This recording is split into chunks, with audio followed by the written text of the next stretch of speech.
Gym કરતા માણસની તમે વાત કરી કે જે જીમ કરતા પણ યુવાન હોય એમને હાર્ટ અટેક આવે અને કાર્ડિયક અરેસ્ટ કહેવાય. તો એ કેવા લોકોને આવે અને કેવી રીતે થાય? સી કાર્ડિયાક એરેસ્ટ એટલે ઇમિડિયેટલી હાર્ટ બંધ થઈ જાય. એટલે એની પાછળ તો જે હૃદયમાં ઇન્ફ્લામેશન ઇમિડિયેટલી વધી જાય, હમ.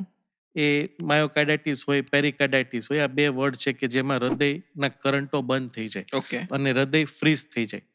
મગજમાં લોહી નહીં જાય અને સડનલી 5-7 સેકન્ડમાં પર્સન કોલેપ્સ થઈ જાય. Hmm. That is purely cardiac arrest. હવે એની પાછળનું રીઝન છે કે તમારા અંદર એવા ઇન્ફ્લામેટરી માર્કરો પડ્યા છે અને તમે તમારા હાર્ટને ટ્રિગર કરો છો, તો આ ચાન્સીસ વધી જાય. એટલે જો તમને જીમ પૈસા આપતું હોય કોસ્મેટિક બોડી માટે, તો જીમિંગ એક્સટેન્સિવ ફોર્મમાં નહીં કરે, રનિંગ બી તમે લિમિટેડ ફોર્મમાં આપો.